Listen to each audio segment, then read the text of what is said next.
when I woke up, very confused. She said, "You almost died last night. In fact, no one can believe you were alive."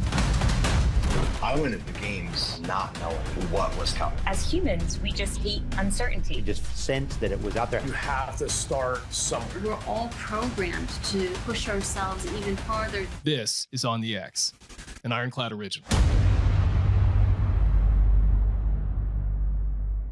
Welcome to On the X. I'm Chris Irwin, and today my guest is Bear Handlon. Bear is a former Navy SEAL, collegiate football player, CrossFit competitor, and the co-founder and CEO of the apparel brand Born Primitive, which he started a decade ago, just 2.5 months before heading off to officer candidate school for the Navy. For the next 8 years, he managed the unique challenge of balancing life as an active duty naval officer and an emerging entrepreneur. What began as a brand focused on CrossFit gear has since become a leader in high-quality fitness apparel for athletes of all kinds, backed by the mantra athlete-driven, patriot-inspired. Bear and Born Primitive are deeply committed to giving back by supporting veteran and first responder charities, including the Navy SEAL Foundation.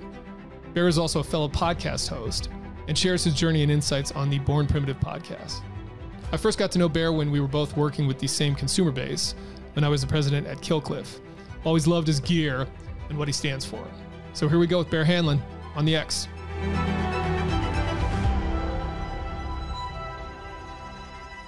It's good to see you, man. How's it going? Doing pretty good, man. It's busy, busy time of year for us, but it's going really well. A lot of exciting things in the works. And is that because of Veterans Day, just more busy around that, or is it end of the year? Yeah, Veterans Day, and then we got a really cool launch coming up on the 1st, November 1st, and then obviously like Black Friday, Cyber Monday, and the holiday. It just gets nuts. So we're all kind of tightening up our chin strap over here and just digging in for the final push of the year. Can you talk about what's launching on November 1st? Is this a big secret? Yeah. So November 1st, we are launching, it's called our Freedom Capsule. So it's 2 new colorways of our Savage One shoe, which is our training shoe. I actually have it off screen here, but one of them is a red, white, and blue inspired design. So you got the Betsy Ross flag here, and then we got the We the People on the inside. And then it's paired with the Gadsden edition, which is, black and yellow. This one's got the snake on the inside heel. That'll be our Freedom Capsule launching on November 1. The shoe's been really popular, so we wanted to kind of put our own spin on some unique colorways and kind of, the theme around it is like, the American Revolution. And obviously those are symbols rooted from that. And, that initial push for freedom and independence. So that's November 1. We think that'll be a big response. And then November 8th, we're launching our Veterans Day campaign, which I think, honestly, I'm probably the most excited for anything we've ever done in the last 10 years. But in short, what we've done is we paid off $2.5 million of veteran medical bill debt. And from the 8th through the 11th, we're going to pledge all profits. The 11th is Veterans Day, so it'll end on Veterans Day. And we're hoping to get that total to $5 million of total debt paid off. So we're trying to get everyone fired up to shop the site, to help us get there. And we've already gotten some letters from people that they've actually received their debt forgiveness already in the mail. And obviously a lot of them were skeptical. They're like, there's no way this is real. But once they realize there's no catch, the responses we've gotten have just been incredible. These are real people with real life circumstances that, this is making a significant impact for them. How are you doing that? Like, how are you selecting the people that get that forgiven? Good question. So it's kind of funny. A guy reached out to me and he said, "Hey, we used to play against each other." He was an offensive lineman at Georgetown. His name's Eric. He works for a company that his dad started called Forgive Co. And basically they work with, entities for things like this, if for these types of programs, if you want to buy off people's debt. So I kind of gave him the stiff arm at first because one, it sounded gimmicky and it was, kind of a sales call, but I realized, he ended up sending some game tape of me and him locking horns in the trenches when I played against them. I played for Yale and he was a Georgetown guy.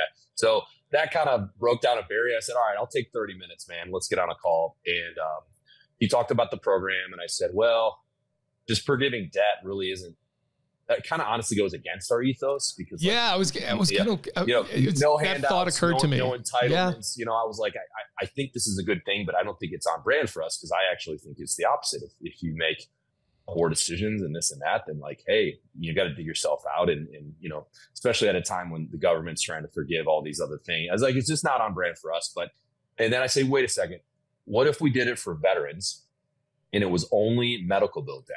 Because I kind of thought, well, no one chooses to incur large, you know, amounts of medical bill debt, right? It's not some E4 buying a Ford Raptor that they can't afford, and then all of a sudden they owe 90 grand that they can't pay back. These are real life circumstances that, you know, have come up from something they couldn't control. So he said, let me get back to you. He got back to me the next day and said, yes, we can sort the debt by DOD number as well as the category of debt that it is, and we'll tag it as medical. And I said, hey, man, I think we got a winner here. So we decided to move forward with it. We pulled the trigger. You know, we did the 2.5 because I wanted these people to be receiving their debt forgiveness by Veterans Day, but especially before the holiday.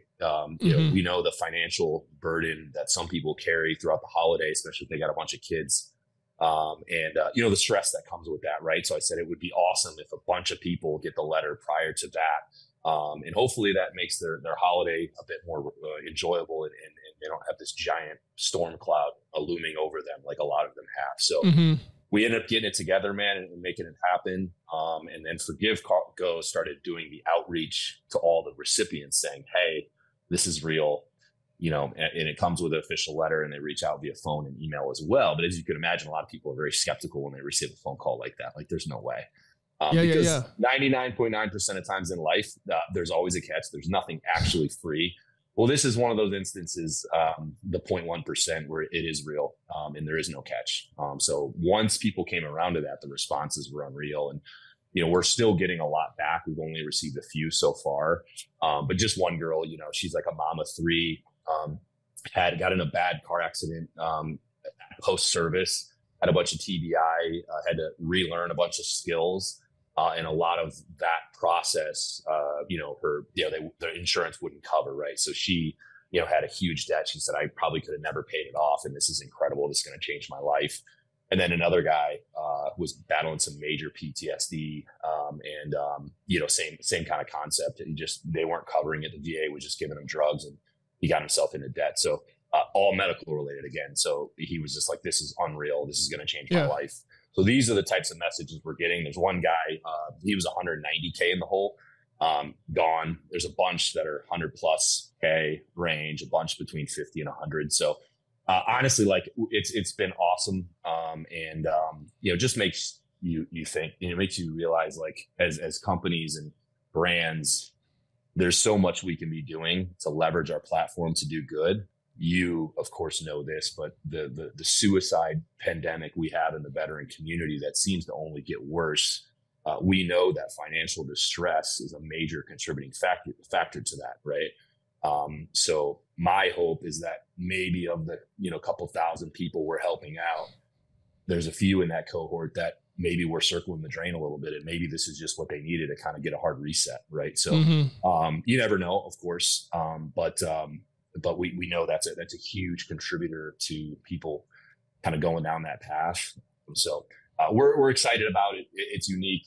It'll launch on November 8th, and then on Monday night of Veterans Day, we're going to hope to make the announcement that we reached the 5 million goal. But we're already at 2.5, no matter what. So a good effort regardless. Yeah, that's awesome. So wait, do those people apply? Because it sounds like they don't even know it's coming, kind of thing. They don't. So how are they selected? It's completely random. Right. Okay. So the Forgive Co goes through the database with the debt collectors, and they filter all the data, and then they basically rack and stack it based on DOD number and the category of debt. Okay. And then they just pull the trigger, and it has to be random because there's no way to do it fairly, right? Yeah, right. Right. Okay. Now I wish it could be more, right? Like, you know, we're probably really only making a very small dent. But hey, it's something, right? These are real people that will be in a much better spot here. It will in a couple weeks for sure, but I think most of them are starting to get the notification as we speak. Yeah, that's awesome, man. That's really cool. Great stuff. So let's kind of, we're sort of talking about what you're doing right now. Let's kind of inject some history in here and wind the clock back a little bit, just so people get some background on you, because there's plenty of stuff I don't even know. So just start. Where'd you grow up? I grew up in Northwest Indiana, a town called Valpo. Okay. Yeah. Midwest guy. And you said you went to Yale. You played football at Yale. So, I mean, getting into Yale is no jokes. Why Yale? And did you get like 1,600 on your SATs or something? Like, did you get a scholarship or both? Yeah, well, I did pretty well academically. Okay. For whatever reason, it must have been something my parents instilled. I really put an emphasis on academics, even though I was a jock. So I was kind of this weird, like jock, but also a nerd.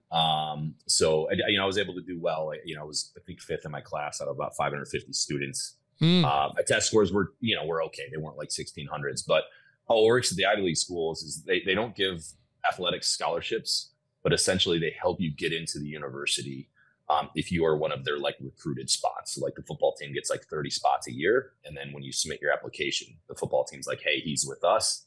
And assuming you still meet very good academic standards, that's kind of your scholarship, right? Okay. I wouldn't have got in with just my normal, even though I still had very good grades, just my normal standards. There's no way. I mean, I don't know what the stats are. I think like still a 40% of perfect SAT scores still get denied from those schools. So is that normal, right? Holy shit. Public school, kid, from Indiana, even with good scores, no chance I get in without football. So that was my way in. And I knew that, in high school, my brother, he was already at Yale playing football. So I kind of knew the formula. I said, hey, if I put my head down and I get straight A's, and then I can, be all state, all whatever, then I'll have a shot. So I knew kind of reverse engineer that outcome, hit the weights, eat like a horse, practice hard, hit the books hard at night. And, 4 years of that. And it set me up to have that opportunity. Yeah. So when you were at Yale, did you have a career path after that you were looking to, I want to go into the military? Was it the entrepreneurial route? Was it both, something else originally? Yeah, the plan was to go into the military. And I actually wanted to do it out of high school. 9/11 happened when I was in 8th grade, and that planted the seed of like, I definitely want to join the military and serve my country. And then, I was talking to recruiters, that I don't know if when you went through high school, they did this, but recruiters would come to, your lunch break, right? And they'd set up their little booth with little keychains and pens and stuff. And I had been talking to the Navy recruiters because I wanted to try to go into the teams. And my parents kind of convinced me, hey, why don't you go get a college degree? You have an opportunity to play football. And hey, if you still want to go do that crazy thing when you graduate, do it with a degree. I think that was sound advice. And if it weren't for football, I definitely wouldn't. I would have just enlisted out of high school. But I really, thought the opportunity to play Division I football was something I couldn't turn down because I was still super passionate about the game. So that's what I did. And then I didn't want to take the traditional Ivy League Wall Street route like a lot of my teammates did and are all doing very well. But lifestyle. You say that with such contempt. It's that Wall Street route. Yeah, I mean it's a little cliche, right? You get set up for that type of life if you want it. That's actually what my brother did. He's been on Wall Street since he graduated from Yale. Okay. And he's doing good. It's just that wasn't for me. I really didn't need to use my Yale degree for something fancy. I wanted to go in the military, right? So started training for that. I had to rehab a few football injuries, I got a shoulder surgery. So in the meantime, I took a job with Red Bull, did marketing for them, which was a lot of fun. I learned a lot about brand marketing. Honestly, a lot of what I've applied to Born Primitive, is kind of what I learned through them, at least the foundation of how that all works. But then I couldn't kick the dream, man. I had the guilty conscience was kicking in. So ultimately decided to enter the pipeline and do the PSTs and put together a package and was able to, get accepted to OCS with a, Naval Special Warfare contract.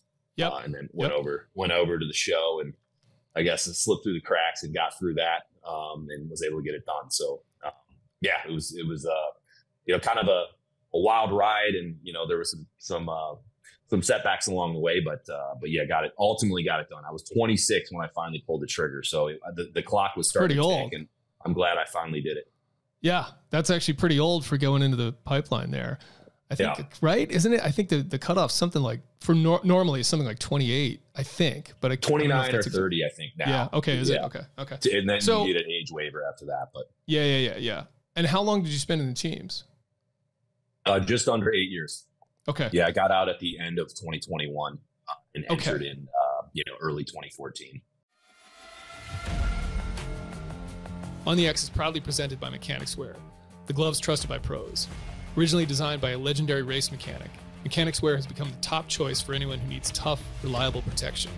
From construction sites to the front lines, these gloves offer unbeatable comfort, durability, and grip. Stay cool, dry, and in control with Mechanics Wear. Gear up for whatever comes your way. And just speaking personally, Mechanics gloves were the go-to glove for us in the military, certainly. And they're still my go-to glove when it comes to just working around the house. A glove that I've worn for decades at this point, and is still kind of my go-to glove. Mechanics Wear gloves are available at most retailers, as well as on mechanics.com and on GSA Advantage. Mechanics Wear is also proud to offer an exclusive 15% off discount through the ID.me program to military, veterans, and first responders. Click on the ID.me button in your shopping cart and follow the steps to verify your eligibility.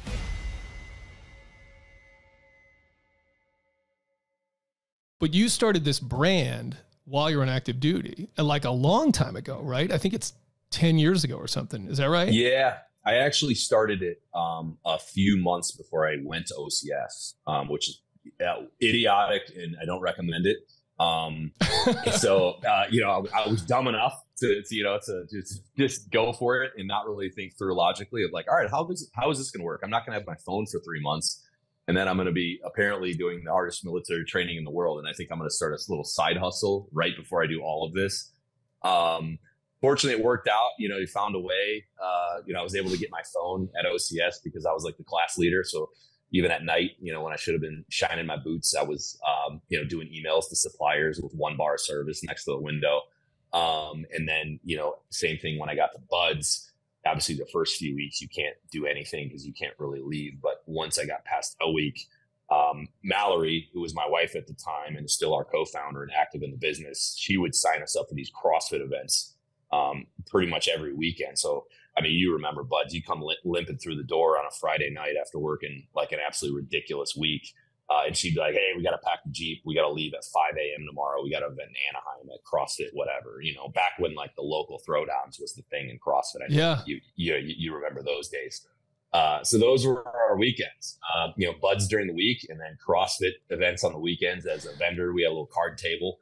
We just packed the Jeep, to the brim with hoodies and booty shorts and sports bras and t-shirts, and try to get people to buy that, buy and get to introduce to the brand. So that's what I was juggling.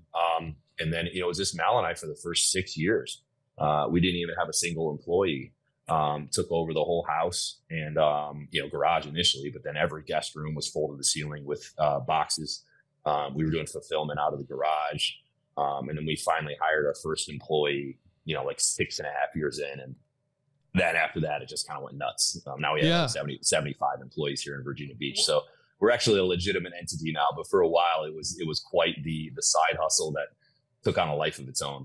So why do that to yourself? Why, if the dream is go into the teams, why start an apparel brand at the exact same time? Honestly, there's really no logic to explain it.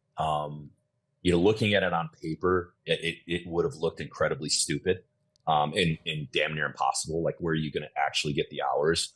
I got to give a lot of credit to Mal, because Mal was a dental hygienist at the time, and I was kind of a serial entrepreneur. Ironically, I had just failed at a previous business, raised about $100,000 in capital and signed a 5-year lease to a building, and had bought this big, expensive, like $60,000 printer. Had this big plan for this product that I had like invented in college. It was looking like it was going to work. And then some kind of unforeseen things happened. Me being a young, naive entrepreneur that didn't know any better, wasn't, kind of looking out ahead, and hit a few tripwires. So that basically imploded. And for better or worse, I was not deterred. And, I think like a week later, I'm thinking about Born Primitive and what this, this random compression short that I had developed. So when I look back, I'm like, man, I'm glad I was like naive enough to not be deterred. But again, applying logic, I probably would have talked myself out of it pretty easily. So I really don't have an answer, but I just went for it. Yeah, but what was the impetus behind it? Because the apparel space is super crowded. There's a gazillion apparel brands out there. Was it a niche you were trying to expose? Was it like, and also was it, okay, this is something I'll then have once my military career is over? Was there another reason behind it? Like just a passion for this? What was the impetus? Yes. So it was very niche and random at first. So since you at least used to do CrossFit or still do some, I'm sure. I still do it. Yeah. So basically I was training for the CrossFit Games. Okay. And so I was training to get ready for Buds, and I realized I was slow and I was too big. I was still built like a linebacker. So I could run 40 yards pretty fast, but you tell me to do a mile and a half on the track and I'm not hacking it. So I was like, I got to get better and different type of shape here. So I joined a CrossFit gym, started competing with their team. We punched our ticket to the games. I got to go do that. But in that process, we were doing a lot of heavy Olympic lifting volume, you know what I mean? And when we would do snatch, some people probably laugh at this. You got that wide grip at the transition portion of the lift. I was drilling my pubic bone when I was really kind of throwing my hips at the bar to generate power to the point where I was bruising it badly.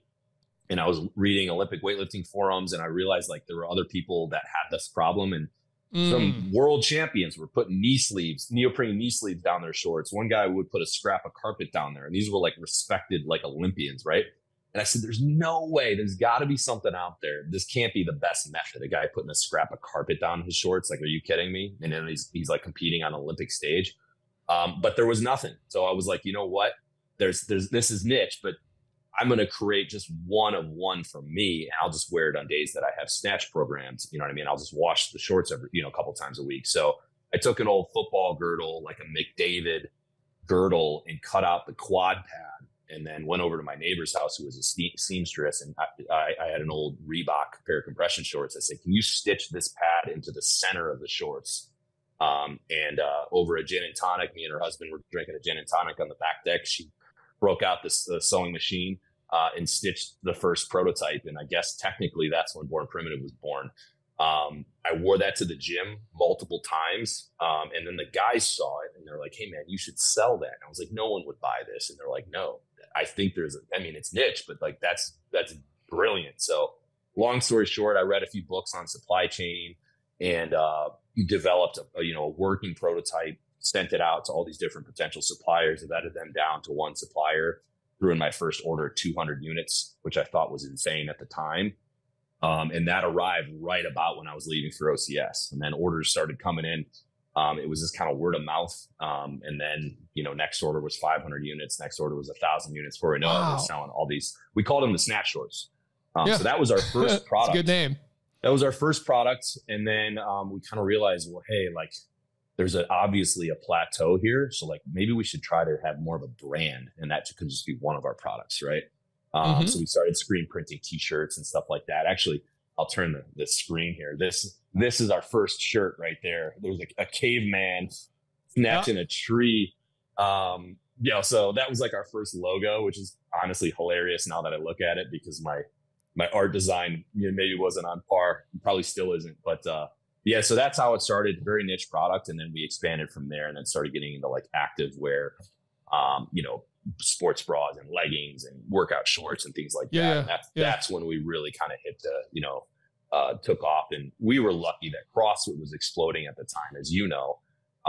So there was definitely a lot of luck that we were in the right market. That was also experiencing exponential crazy growth. So since we were kind of an organic endemic brand to the space, we grew with the sport of CrossFit as well. Yep, for sure. Yeah, as you know, I remember that very well over at Killcliff, being in basically the same position, right? Same kind of like trajectory, like not glamming onto, but like because of this demographic that is so into your brand, and that's exploding at the same time, it really like helped do the same thing. Why where'd the name Born Primitive come from? I wanted to tap into something that embodied the idea that, like, thousands and thousands of years ago, like you had to possess like this savage instinct to survive, right? Like it was, your food sources weren't guaranteed. And obviously like there was just a mentality that you had to carry or you wouldn't live. And I was like, I felt like particularly when you would work out. And then for me, it was with the sports, collision sports like football, that brought out that innate feeling that I feel like our ancestors had majority of the time, right? Because there's threats everywhere. You got to procure your own food, etc. And I was like, I feel like when we're in these moments, when you're hammering a workout and competing, or when you're out on the football field, locking horns with an offensive lineman and, getting after it on the field, I said, I think it's bringing out those old instincts that that we had. And, so I said, what's a name that could embody that? And I thought, well, when you're born, we all have that, right? Because, we've not been domesticated yet. So right when you come out of the womb, you are still that savage that was thousands of years ago, but then you're introduced to all these comforts and your food is guaranteed and you have, you know what I mean? We're domesticated and we lose that, right? So it was kind of the idea, like you're born primitive, like it's still deep down in there and there's moments when it comes out. And since we were kind of a gritty fitness brand, I thought that was appropriate, particularly as it pertained to working out and just kind of releasing those endorphins and just feeling it. You know what I mean? I think we can all relate to that feeling when you're really on a roll at the gym and you're maybe doing a set of heavy hang cleans or something and the tunes are jamming and the caffeine's hitting and you know what I mean? I feel like that is we're getting in touch with our roots. And I wanted a name that embodied that whole thing. And so did it go through iterations or was it like, that's it? Like you came up with it and you're like, that's the name. We had definitely had iterations for sure. And I actually, my middle brother, Matt, I hate to give him credit because, he's my middle brother. So we'll get a little rivalry there, but he actually came up with the final version. We were kicking around Born Savage, Born this, and then he dropped Born Primitive. And I think we were kind of like, all right, I mean, it's a little long, but yeah. And then it kind of grew on us. Right. So we just pulled the trigger. That's the thought I would have too. Yeah. It's like, it's a little long, but yeah. And then the logo, I had no say in the logo. I was actually out at San Clemente Island for 36 days or whatever it was. And I came back and the logo, Mal was like, here's our logo. Everyone loves it. I don't care if you don't like it, but this is it. And I looked at it. I actually didn't like it at first. I was like, are you serious? Like, I don't really like it. But after a couple of days, it grew on me. And it was a guy who owed us a favor. Like, you know what I mean? He just whipped it up and like, it was his first cut at it. And we were like, it's kind of like a shield. So yeah, it's kind of funny to think back in the early days when you're kind of putting the pieces together, how it all, kind of comes together. Yeah. So for like people that are budding entrepreneurs out there, what are some early lessons learned that some wisdom that you would impart on them about starting off? Good question. I think to get back to what we already talked about, when it comes to timing, I don't think there's ever going to be a perfect time to start something. So if you're waiting, as soon as, I get my college degree and then, or as soon as I get married and have a kid and he's in, elementary school, then I'll do it. Or whatever those milestones in your head you think will all of a sudden create all this bandwidth to have this new initiative. It's never going to happen. The timing is never going to be perfect. You can always come up with an excuse to kick the can down the road. So I would encourage people to be aggressive and just go for it. And, maybe I did that to a fault and I think I got lucky, maybe combined with some grit and just, kind of a relentless mentality to not let it fail. So I'm not sure I would recommend what I did, to that extreme. But I think there's a lesson to be learned from the fact that, okay, logically, I'm going to OCS in 3 months. I'm launching a new business. Mal's a full-time dental hygienist. Like this is not possible. But I did it anyway and it worked out. So that would be my first lesson is just don't hesitate and be aggressive and go for it. The second one I would just say is be very protective of your equity. Particularly when you I'm with you on this one, dude. Yep. Keep going.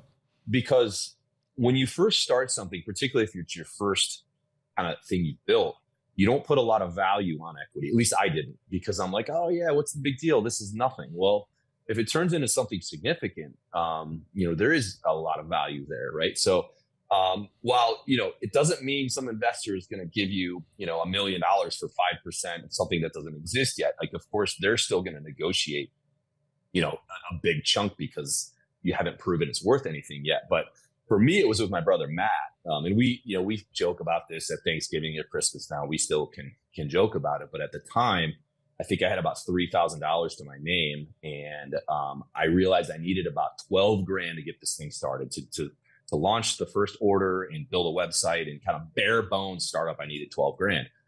he was a, wealthy Wall Street guy, getting these big bonuses at the end of the year. So I called up Big Brother and I said, hey, I need 12 grand. And I'm starting this weird little thing with the compression shorts and I think it's going to work, but hey, like, I don't want to risk my entire financial future. Could you like do your brother a solid and I'll give you some equity?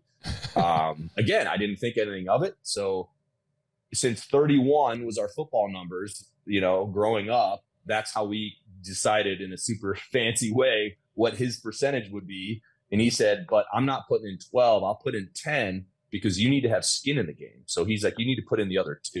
And I was like, well, hey, I only got like $3 grand on my checking account right now. That's 2/3 of my net worth. And he's like, I don't care. You need to have skin in the game. I'm not just, so there it was. That was our startup cost. And I don't know what the percentage ROI he's gotten now on that return, a gazillion percent. But had I been more knowledgeable, if I could rewind the tape, I would have been much more diligent in determining what that number actually was, not, us determining a number based on our college football number, which is kind of hilarious and very appropriate if you know my brother and I, because we're kind of just a couple of meatheads. But now obviously, that's a significant thing. Now, thank God for me, it's a family member, right? So it doesn't really bother me. If it was some random Joe Schmo, yeah, it would, right? Because, you have some silent partner. I've dedicated my whole life to this. And then they're just getting checks, every quarter or whatever it is. And that can eat at you a little bit. So I think the equity is huge. And it sounds like you probably maybe have a similar experience. Yeah. I mean, I'm not, that's a very unique, maybe it's not. I'm sure there's other companies that have that kind of familial thing where it's that situation, but I'm kind of curious on have you ever taken an outside investment? No. That's awesome. Good for you. So that's kind of what I was thinking of is I'm based on kind of my experience, doing something. Well, I mean, I was at Killcliff for about 5 years, right? And then that wasn't kind of my path, but just my experience there is, I know it's tough for entrepreneurs and you don't want to say like, just, sacrifice your entire life savings and put all this money on credit cards. But at the same time, I think I agree with you of like, to the extent that you can bootstrap something without crushing yourself completely, I'm sort of a fan of it. I don't generally like the idea, my opinion, of giving away ownership and potential control and everything for finances to start something.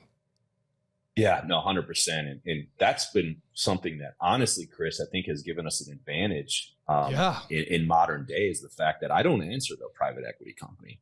Totally. Some of the things that we do, it's in this brain, or of course, the other members of the team contribute, but I don't have to run anything by anyone. And particularly at a time, I'll be polite about this, but where corporate America, I think, has just gotten ridiculous. We don't have to go, the direction the wind is blowing in corporate America. We typically honestly do the opposite because it drives me crazy. And I don't have some guy in a suit in New York City or San Francisco telling me how we're going to run our company. And to me, against the big dogs that we compete against, that's an asymmetric advantage we have because I don't have those guidelines I have to follow. And I think the American consumer is longing for that. When I see, what these corporations are putting out, I roll my eyes and it's like, you're not identifying with the masses. This is a fringe thing you're putting out that no one actually wants. And you're big enough that you can get away with it, but you're not, that's not the way. And so we've been the alternative, hopefully a breath of fresh air for some consumers that, all right, there's still brands that love our flag and what it stands for, and will support military and first responders, and they're unapologetic in that approach. So to me, that's been maybe the biggest blessing. And we probably will look to raise money in the next 2 years. But it'll probably be a minority investment, nothing over 50%. And I will make it very freaking clear that the values of the company will not change. And if you're going to come in out of San Francisco and think all of a sudden we're going to do this, this, and this, check whatever box, you want to check as far as what the corporations are putting out right now, like this is not going to happen because this is our secret sauce. And this is why people support Born Primitive. Part of the reason, we make good apparel, but it's the intangibles that I think is the real reason we've had success. In the early days, I don't think that was intentional.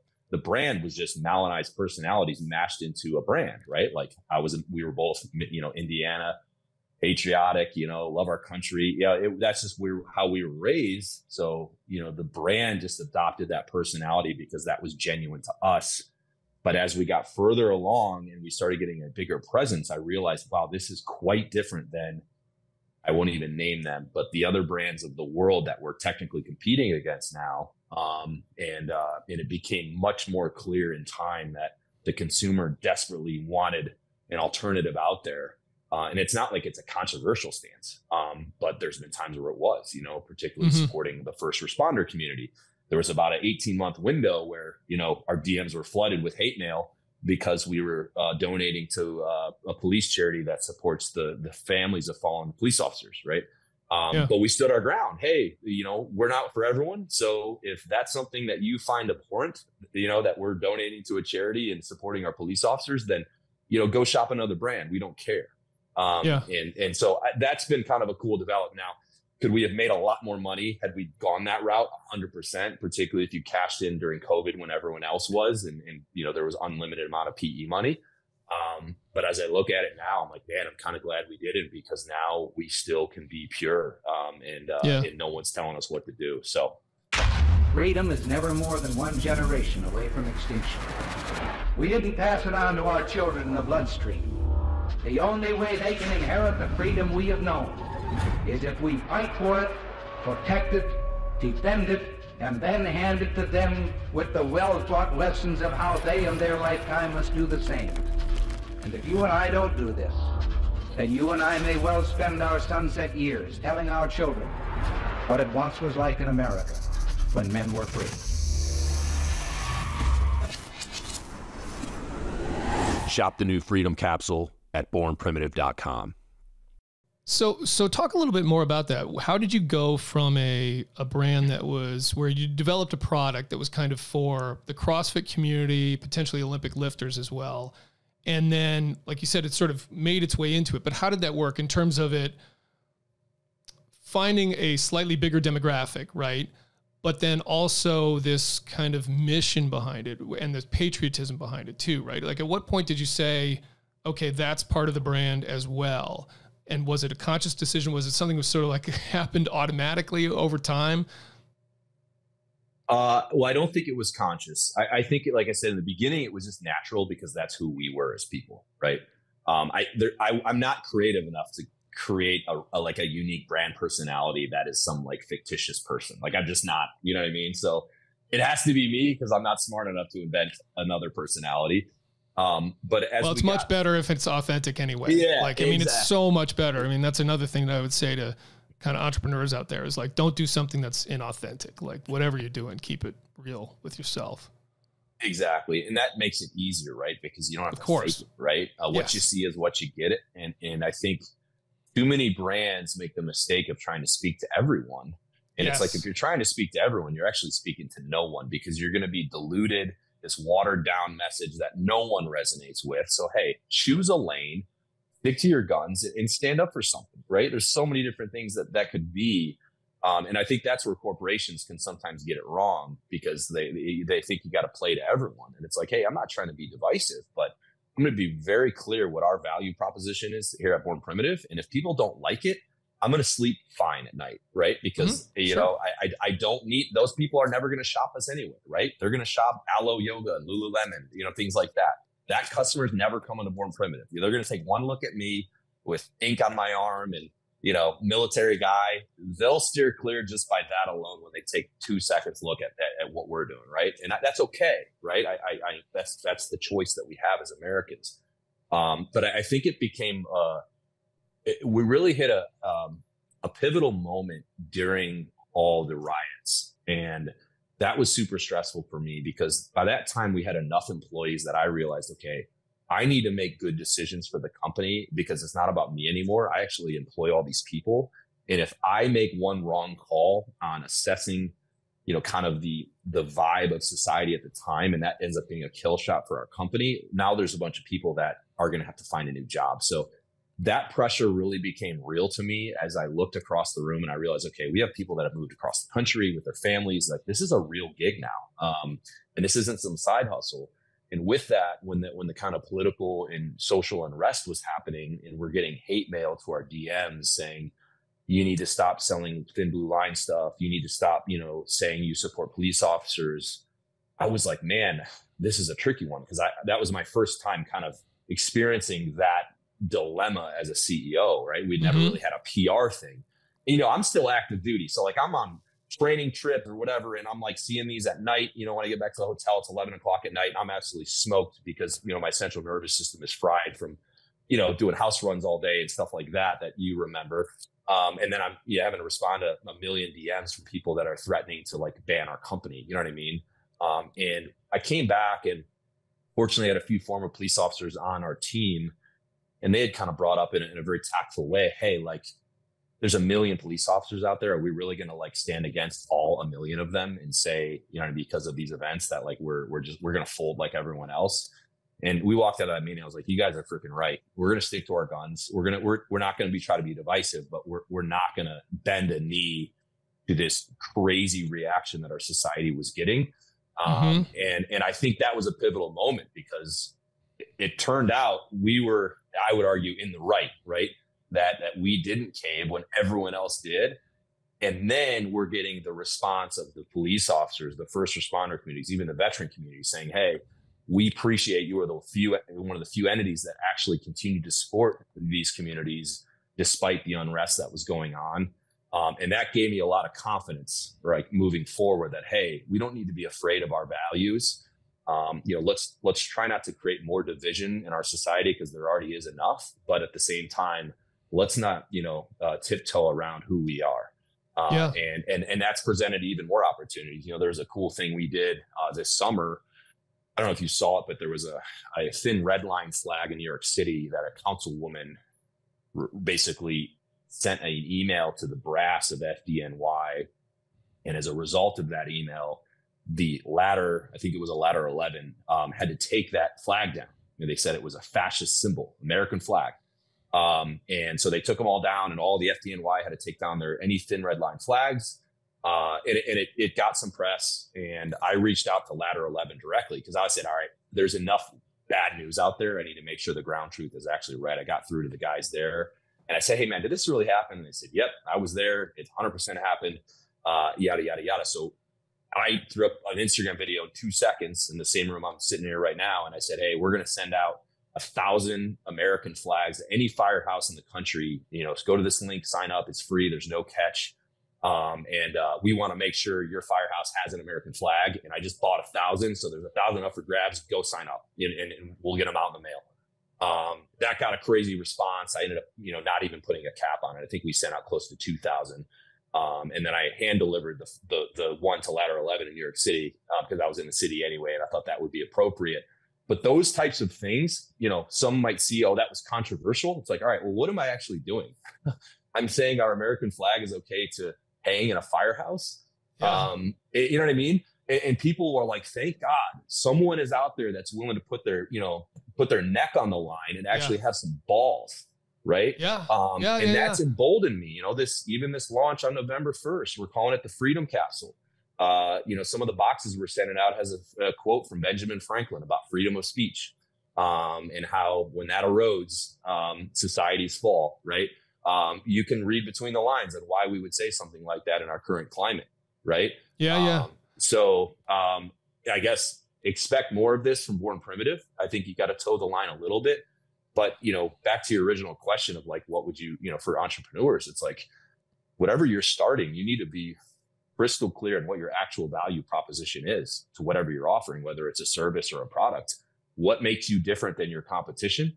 And be brutally honest with yourself on that. If you're just going to be, milk toast, then don't do it. I think for us, of course, you have to have good apparel. But I think what has really put us on the next level is the fact that we've been kind of mavericks in the space as far as the values that we've been able to project proudly. Yeah, that's awesome, man. And there's a few things I appreciate about that. One, I appreciate the fact that you're like, hey, look, this is what we believe in, and we're going to stand by it. And it's like, it's okay if we get people that don't like it, but this is our belief system. These are our values, and we're going to stick with them. The other thing I appreciate about that story is the fact that you fact checked it too. Like you said, hey, look, let me at least make sure that this is real, what's happening here. And that's a really good thing, because I think these days too often we see something, we just automatically assume, if we believe the same thing, like, oh, that's got to be true. And I appreciate the fact that you like reached out to the source and were like, hey, is this actually going on? Yep, it is. Okay, cool. Let's do something about it. So we're so excited to launch this new piece for the Navy SEAL Foundation. We're titling it I Am. This piece plays out all the aspects that go unseen inside of the life of a team guy, the life of a family member. Everything we do for the foundation, we want it to do justice to the cause and for the community. So we want authenticity, and we want it to make a difference. So we hope you get that from this. We're so excited to launch it. Is Born Privileged, like, is it a political stance at this point, or is it a patriotic stance? And where do those things kind of intersect? I think of a company like Black Rifle Coffee, right? And Evan Hafer there, who basically took a political stance where he said, we are a coffee brand for conservatives, essentially. I don't know if he outright said that, but I think basically that was the idea behind it. Is that the case with you guys, or is it more like, no, we're about this sort of patriotic values, and wherever that falls, we're cool with it? I don't think we're intentionally political. I honestly, it's a bit disappointing that some of the stances that we take are now perceived as political, because to me, the values we have at Born Primitive are basic American values. Like, we believe in the flag, we support our military and our first responders. So if you were to stop right there and someone were to say that's political, well, that's disappointing, because if you're on the other side of the aisle, are you saying you're not? And unfortunately, that's true, right? We've seen that, but they're the ones saying it, not me. You know what I mean? So I think it's, some can perceive it as political, but that's not the intent. Yeah. But here's something I'll offer. When you look at the monopoly in the media and in corporate America and in social media, they've created a perception, this is Bear's opinion, that the prevailing public opinion is something that it actually isn't, right? I don't think the masses are represented in any of those platforms that I just mentioned. But it creates the perception in our culture that these fringe, crazy beliefs are actually like prevailing public opinion. And it leads people that are not leaders and our followers, which are most, to think, oh, well, I guess that's what we're believing now. So I guess I should just fall in line with the new narrative. Right. And I think we need more people that provide an alternative viewpoint to the prevailing narrative that I feel like is being greatly, misled. Right. Yeah. So now that I'm a father, I got a 3.5-year-old, I almost feel like I need to do my part to push back on some of this. And of course, we're a small cog in that wheel. The Rogans of the world, the Sean Ryans, et cetera, I think are doing a great job of at least getting people thinking and seeing things through a slightly different lens, instead of getting it from CNN or Google or, all the censorship with Meta that we know now is 100% true, even though we all knew it was before, but Zuckerberg came out and admitted it.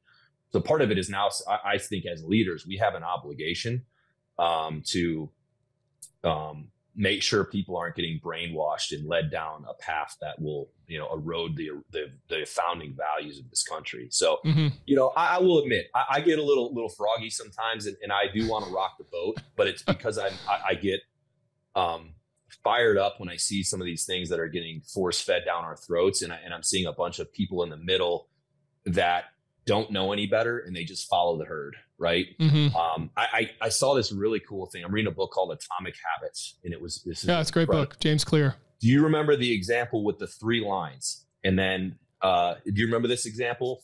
Refresh my memory. All right. So, and this is the reason I'm telling you this. Oh, yes. This is the one where they convinced people that the lines are different heights or whatever, right? Exactly. So they show them a card with 3 lines on it, right? There's 3 different lengths. There's a short one, there's a medium one, and a long one.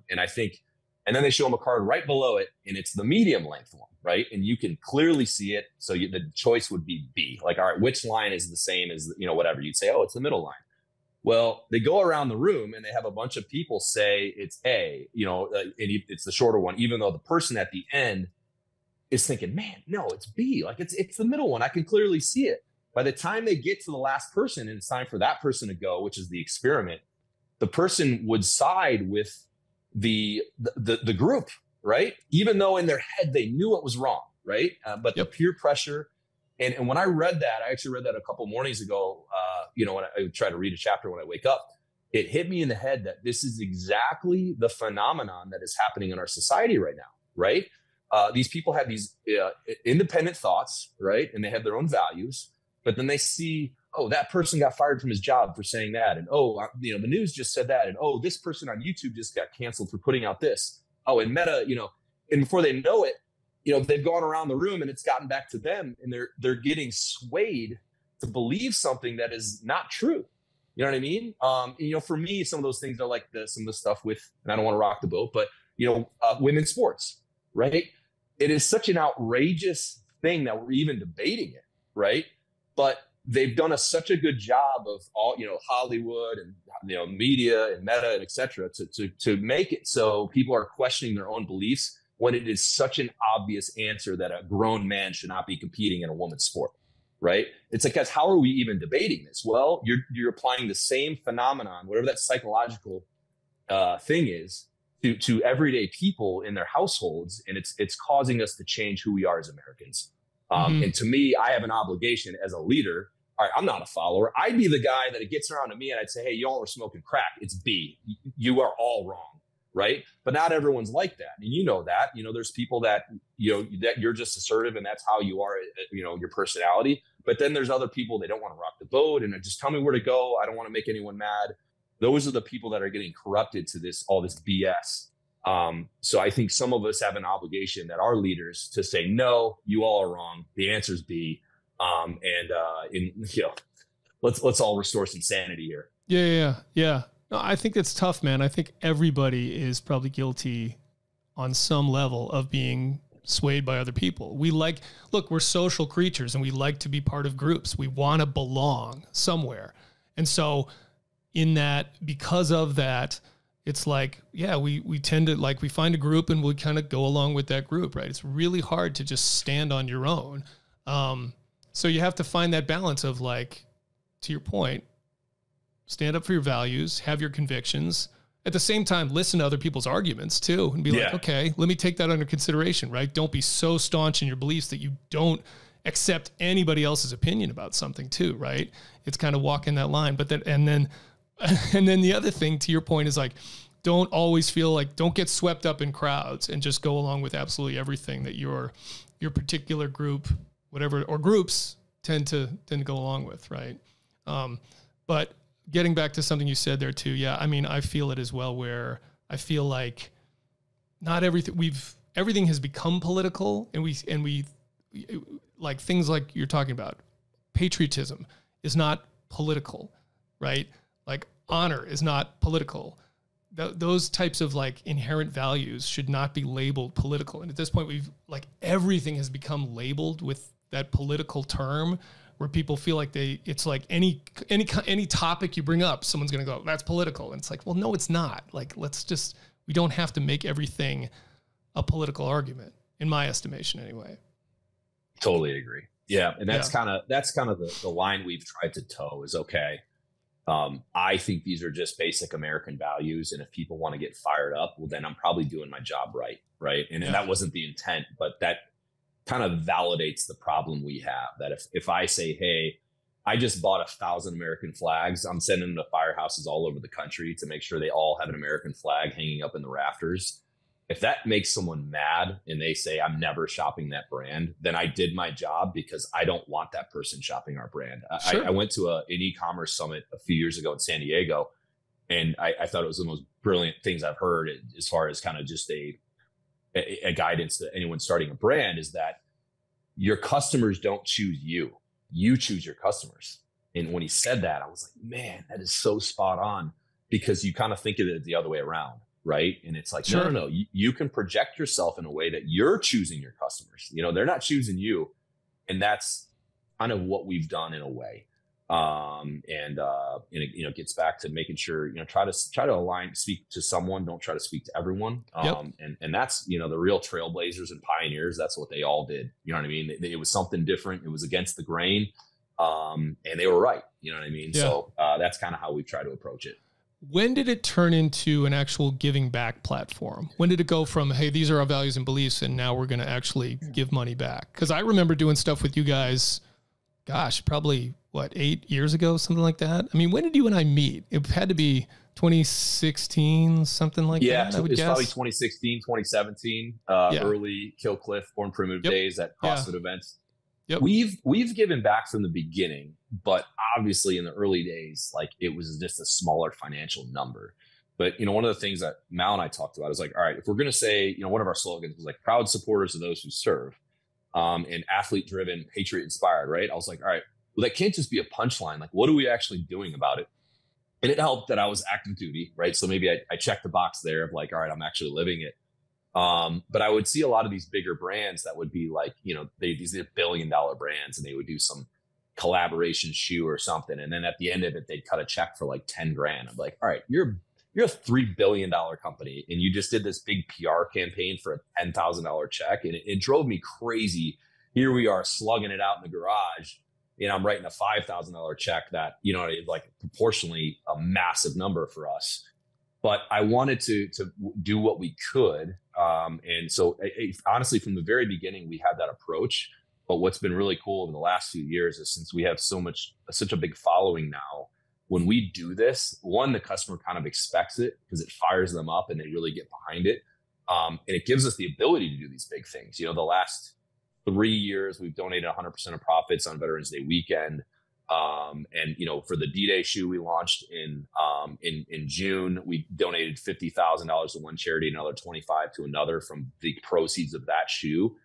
When we do that, our customers love it and they get behind it. So when we plan out our year, I know I can count on our customers to show up when we do these things, which makes me even be able to do bigger stuff. So this big debt relief thing for, we're going to pay off $5 million in veteran medical bill debt. The only reason I could do that is because I know how they're going to respond.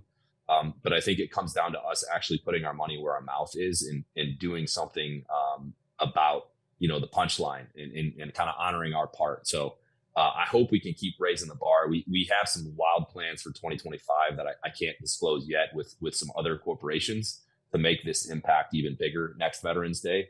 But fortunately, this has been something we've done since the beginning. Yeah. How important do you think that is for getting back to like what a budding entrepreneur is looking at out there? How important do you think it is to have some kind of cause or a charity specifically injected into a company? I think it depends on the business. If you're starting a plumbing company, right, and you're just gonna do that, something like that, I think, hey, provide a really good service and treat the customer right, and you're gonna get word of mouth business, and you can run a very successful company. But bigger businesses like a brand, when you're competing, especially in our space, apparel, what a nightmare. We probably chose the worst business vertical to be in, and again, we didn't know any better. But anyone can start a fitness brand tomorrow with basically no barrier to entry.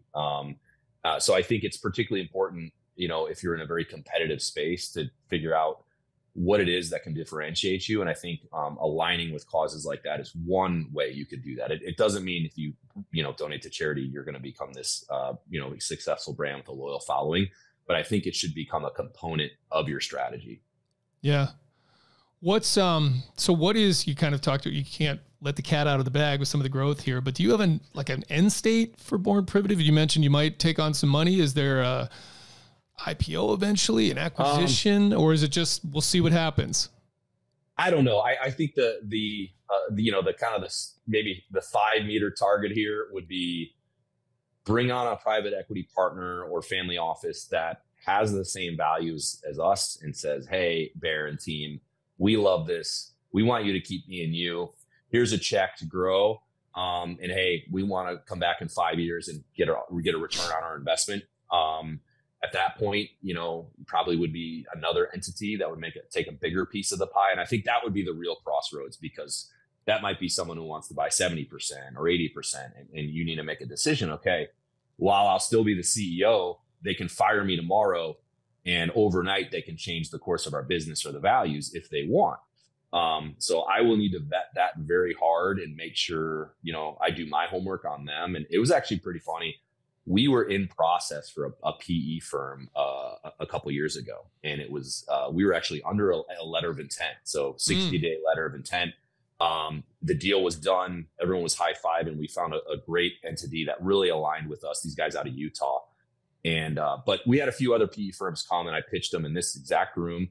And I had to set the tone right off the bat, and I kind of gave them this spiel I'm giving you is, hey guys, Born Primitive still needs to be born primitive at the end of this. So if you guys have visions of coming in and making this corporate and kind of injecting New York City or San Francisco values, it's not going to happen. And you know, I even debated, do I wear a long sleeve that day, right? So they don't see my freaking skeleton George Washington on my arm and the We the People, right? It was kind of jokingly, but I hit up the iBankers like, hey, is that something I need to be concerned with? And then I thought about, you know what? They need to see that, right? Yes. They need to see a skeleton George Washington crossing the Delaware on my arm, because they need to know exactly who they're going to get in bed with. And then right off the bat, you know, you've probably done these. You meet all day, you go through the deck. But before we even started any formal presentation, I put that right on the line. I said, listen, fellas, you know, the check you're going to cut me is less important than making sure that I maintain the integrity of our company. So let's maybe save ourselves 8 hours here. If you have other visions, or you think the direction I've taken this company is different than what you would do if you were in the seat, then, you know, respectfully, you know, beat feet, and we'll find someone who will align with us. And ironically, me saying that fired them up even more, because they're like, no, this is why we like you guys. Because they, of course, had already distilled that from seeing all of our products and stuff anyway. So if they're flying out to meet with us, they're already clearly okay with that. Yeah, they've done some homework. Yeah, for sure. But that was, you know, kind of an interesting thing that, hey, I'm here, never haven't done this, thinking maybe I should wear a long sleeve shirt tomorrow for the big presentation. And then I kind of had to kick myself. Hey, that's the exact opposite of what you should do, because they need to see you, you know, raw and authentic. And maybe come straight from the gym and still have chalk on your shirt, which I think for one of them I did. You know what I mean? Yep. And they're like, okay, well, this guy is as advertised. So we'll see how I do it the next time around. But we do want to obviously find the right partner. And I don't know about going public. I mean, that would be cool. But I was out with Evan Hayford, Black Rifle, a couple weeks ago, and I probably would have a lot of talks with him about, hey man, give me the pros and cons of this. Obviously, there's some great liquidity that can come from it, but to become a publicly traded company, that seems like you're walking into the hornet's nest on all kinds of things that could come up. And I think being a family-owned company is pretty cool. Yeah. I wouldn't even know, man. He'd be a good person to talk to about that, what that was like for him. Yeah. I know this is a very small niche, but I can hear I can hear a few people out there wanting to hear about this. Is like, any advice for people that are in the military that are either trying to be entrepreneurs, post-military, or even like what you did? Like, how do you do what you did without getting into trouble? Yeah. Well, great question. And I usually, and I'm actually going in a couple of days to speak at the Honor Foundation. They usually do an entrepreneurial panel for the guys that are transitioning. And I've done 4 or 5 of them already. And usually this question comes up. And I think the answer I give is usually different than what they think, coming from an entrepreneur who was a veteran, right? What I tell them is, you know, if you just did 20 years in the military, particularly like, let's say you're a teen guy and you did 20. So you probably have a few kids and you're married, hopefully, and you probably have not been around much of their upbringing, and your wife has been kind of carrying the water. And you think you're going to like get out and all of a sudden start this thing that's going to take up, you know, 80, 90 hours a week and is high risk and with a 7% chance of success. While I don't want to discourage you, I want you to really think through it, because what you're signing up for is not 99% of the time is not that enjoyable, and is just only going to bring you stress to your life. Right. So, hey, going and getting that corporate job with a 401k and you're home by 5 and you can shut your phone off and be present with your family, honestly, is not that bad of a gig. So what I was basically saying is, hey, proceed with caution, because this whole entrepreneurial world that you think you're going to enter is filled with landmines and stress. And so, you know, don't go into it being delusional and thinking that you're going to be this overnight success in 6 months. And I give them an example. Hey guys, I didn't make a penny off of my business for 7 straight years, right? Yeah. Not a lot of people are willing to put in 7 years without pulling a penny when the startup success rate is 7%, right? So, and maybe your wife, maybe it's time to build some equity back with the family, right? And be present. So that's just kind of what I put that out there, is just an alternative thought for them to really think about. And them also being realistic of how much gas do you have in the tank right now, Mm-hmm. right? Yeah. We've hired a few veterans, and Chris, you can relate. And we've kind of recalibrated a bit, but we've brought in a couple of guys that just did 20, they're accomplished, team guys that, at work have the best reputation, and they come in and they actually are out of gas. Right. Yeah. Sure. And it's not their fault. Right. They need to recharge. And I think guys need to be realistic with where are you at bandwidth wise, just, on your kind of the battery of your soul. Because it will take everything. Right. And I was, 26 at the time. I was full of energy. I hadn't been kind of smoked yet on all the things that I was going to do.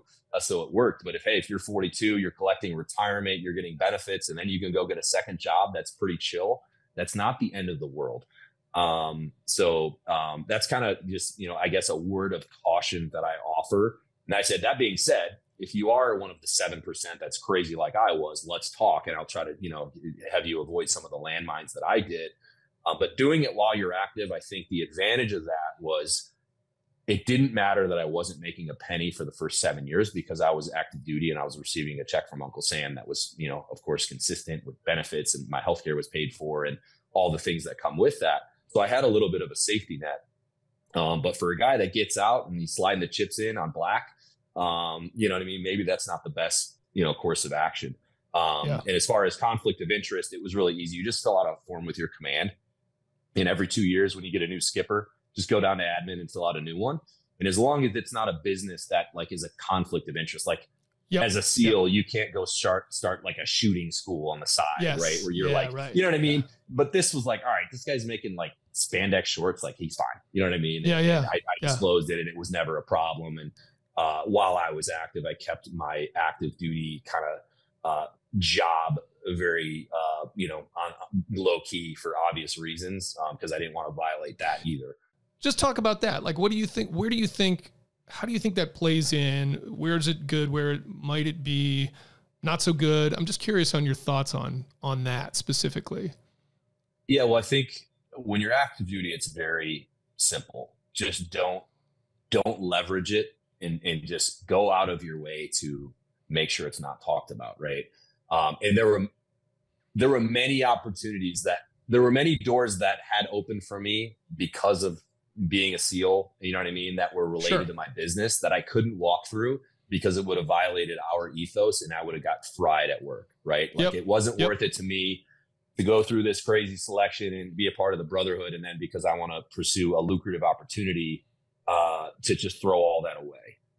And I think the guys really respected that, because I think the guys could see that I was not crossing that line, and they don't even realize how much I had to go out of my way to protect that. It was honestly got really annoying towards the end, because I would have to, if we're talking to the press, tell this person, hey, I know I'm a SEAL somehow, but like when you write that article, do not say it, right? Just please. And they'd be like, well, why not? And of course, they want to talk all about it. That's all they care about. And you have to be like, hey, you just can't. I think once you get out, it's the way I look at it is, because I was going to try to maintain kind of that posture when I got out. And it honestly just got too difficult because there were too many people that were aware just by knowing me and knowing a friend of a friend or whatever, that like every interview I couldn't be like, all right, before we start, you can't say I was a SEAL, because one, that just sounds weird, because it's like, what do you think? You're some like black ops CIA? You know what I mean? Exactly. Like, I'm out. Like, look at me. You know what I mean? I'm not that cool.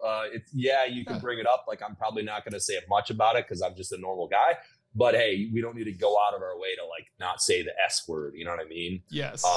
And I think, this is probably something you've had to balance too. Like, yes, that's 8 years of my life. That's a significant part of the values that I carry in my identity. So I'm not going to hide it. But I'm not going to go out of my way to say, hey, look at me, I'm the cool guy. Because particularly, when you're around so many guys that are so much, more badass than you are. You know what I mean? Like I don't need to fool some civilian into them thinking that I'm some badass, because I'm not. The guys I served with were badasses, and there's guys that didn't come home that were badasses, but me, I was just your everyday SEAL, nothing special, nothing to write home about. I was proud of it. I miss it, but that's not all of my identity. You know what I mean? So I try to just balance that. I think you've done a really good job with that too. And I think most guys do, but some guys definitely, whether it's intentional or not, cross that line. Yeah, sure. I think it's to each his own on that. Like you said, I think it's subjective. I've always just tried to view it as it's part of your resume. Right. And so like if it would work in the context of like being part of your resume relevant to the situation, then it makes sense. Right. So just like anything else, if you're a lawyer for 20 years, that's on your resume. And it's like, you know what I mean? And it's a situation where being a lawyer is relevant. Like, okay, that makes sense. Right. Talk about the podcast real quick. When did you start that up, and is there like a theme behind it? What's the thinking for that? What are you trying to talk about? A crowded space, right? Like apparel. It's like the podcast universe is 1,000 other podcasts out there. I know. Honestly, it was just an opportunity to put out some more long form content, particularly, when we talk about the values of the brand, but it's kind of a catch all, man. I think we try to find people that are kind of high performers in their field, and then hone in and try to extract the common thread of like what made them successful. Right. So, a lot of it's human performance, entrepreneurs, best-selling authors, professional athletes. But the cool thing is, and I'm sure you know this from doing it on your side, is like every conversation you have, there's something that you can kind of pull from it to learn from. And I'm learning just like the listeners are, right? Because these are live interviews that, I've never met these people. So if I'm talking to a UFC heavyweight champion, and I'm talking about, hey, how did you become the best? Or, Jack Carr, best-selling author. Hey, Jack, how did you become the best? You know what I mean? Oh, well, I read a ton at an early age, and I combined. Like you start to see how these people got to be in that 0.1% of their discipline. And that's been the coolest part, honestly, is just being able to have those conversations, knowing you have no idea what road you're going to go down. And my goal is that if a listener tunes in and they listen to an episode, there's at least a couple things when it's over, they can say, oh, right on. I've learned a few things from that I can add to my toolbox. Or maybe I really related to that person's struggle that they went through, that they opened up about. Right. And okay, I'm not the only one, the freaking heavyweight champ is going through that. Right. So that's kind of the intent. It's been a lot of fun. And we're just getting started. So. Nice. How many episodes in are you? You've been around longer than this one. we're about a little over a year in. So I think we're on like close to episode 60. We do one a week every Tuesday morning. So it's been fun. Nice. Yeah. Anything else on the horizon? You got a lot going on, brother, but like, is there anything else you got stacked up for Born Primitive that people should be on the lookout for? Well, I guess I'll plug it real quick. The two newest components of our brand are Born Primitive Outdoor, Born Primitive Tactical. So outdoor is kind of an extended field stay hunting line. So base layers, mid layers, outer layers, rain shells, etc. And then our tactical line is kind of a super functional athletic fit set of op camis that we designed based on shortfalls that I was kind of experiencing in the teams with the stuff we were getting issued. So that's been an exploding segment of our business. I think obviously the values we bring to the table, combined with apparel that's rooted in knowing who the end customer is for once, has been a great recipe for success. I was getting frustrated. I'm sure, Chris, you can remember getting issued gear from supply, and you go to your cage and start trying it all on, and you're like, who designed this? Like this guy's never wore kit in his life. And you know what I mean? Like there's no way if it was one of us, we would have ever put that pocket there or used this fabric or whatever. And that's kind of what led me, when I was in the teams, to say, when I have time, I'm eventually going to address this. And that's what we've done. So, we're going to get into government business with that. We're working on getting it made in Tennessee for Barry and trade compliant, which is really cool. A bunch of SWAT units, military units have already switched over to our stuff. Nice. And are wearing it. So that's pretty cool. Our shoe, the Savage one, has absolutely exploded. We launched it last June, and we're coming out with a tactical assault boot, a running shoe, a barefoot trainer, a lifestyle shoe. So footwear is exploding. And then we're going to open up our first retail store in Virginia Beach next summer. Oh, nice. Cool. In the Hilltop area. And then last is we're building like a 55,000 square foot headquarters on Virginia Beach Boulevard that will combine our front office staff with our fulfillment team. And then we're going to put a big gym in the back for our employees with cold tubs and saunas and locker rooms and stuff. So sweet. That'll be kind of our, crown jewel. I'm going to say that our underdog phase ends when we move into that building. I got all kinds of things on my wall that I've been pinned up on my wall from the beginning that are my motivation that I think I'm going to burn on that day. We cut that ribbon and say, okay, I don't need to kind of be the underdog anymore. I can kind of embrace that we're in with the big leagues now. But that underdog mentality, I think is good to still have. And never kind of get complacent on success. But that's kind of what's ahead for us. We're 10 years in, we're hopefully just getting started. But these new, kind of verticals in our business are really exciting. And it's awesome that, we're able to sell to military and law enforcement now, because those are kind of our people, you know what I mean? And to get the response we've gotten when guys throw on the op camis for the first time and they're like, holy crap, like these are unreal. And the dominoes are falling. So we're excited about it. Yeah, that's awesome. Awesome. Well, couple last compliments I'll pay to you, I guess. One is thanks for all you do to give back, especially the Navy SEAL Foundation. I don't even know, I should have looked before we started this interview, but I know the amount that you've given to us is well into the six figures over the years, and you continue to do it. So much appreciated there. Appreciate all the work together. Like when I was at Killcliff, I know we collaborated on stuff, and it was fun to be on that side of things anyways.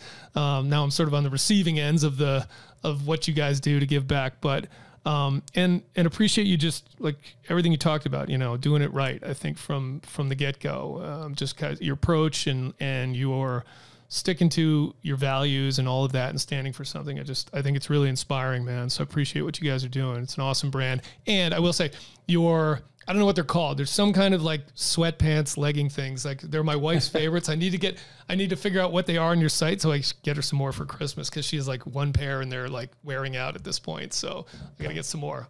It's probably the joggers, I would imagine. Yeah, it's probably those joggers.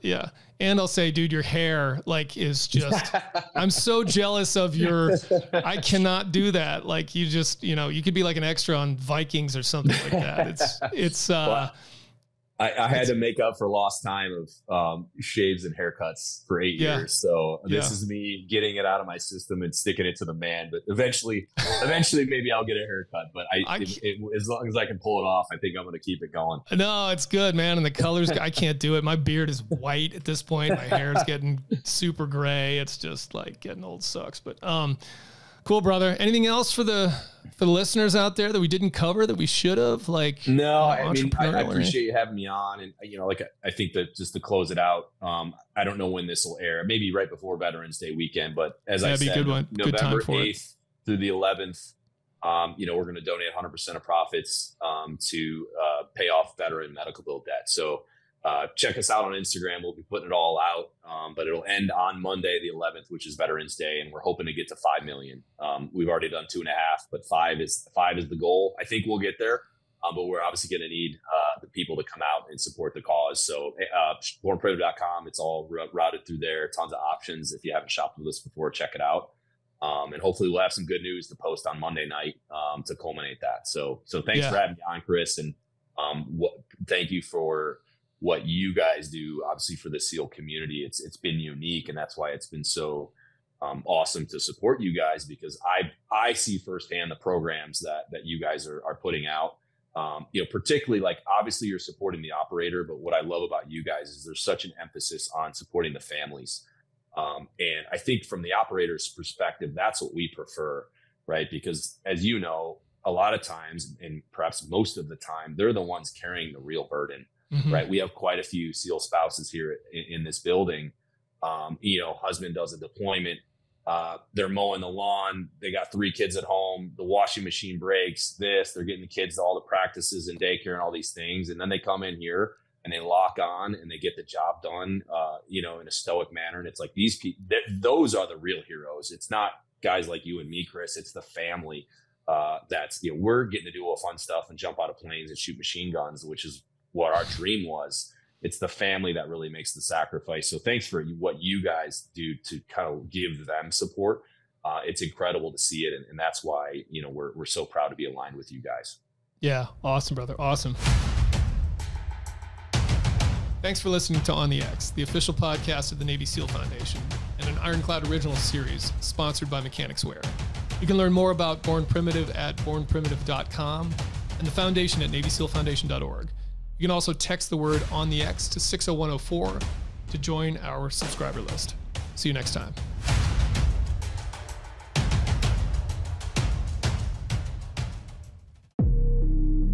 So we're so excited to launch this new piece for the Navy SEAL Foundation. We're titling it I Am. And the reason why we came up with that title is because we wanted to show who the warrior is. If you know the SEAL ethos, it says, I am that warrior. And so we want to show that warrior through the progression of his life and his family. And we want to draw parallels and call us all to action to be that warrior, that man, that woman, that child, that person making a difference in our community, to follow in the footsteps of these men and women that show us how to live in the NSW community. We're filming at Camp Pendleton here in Virginia Beach. It's a big deal because it is a government installation and because it mirrors so many of the things that so many servicemen and women go through. ORP here, ISO here, containment here, and primary entry point here. This piece plays out all the aspects that go unseen inside of the life of a team guy, the life of a family member. It takes a journey from buds all the way into full-fledged dad, operator mode, and all the things that happen. It's very powerful at times, it's very hard-hitting at times.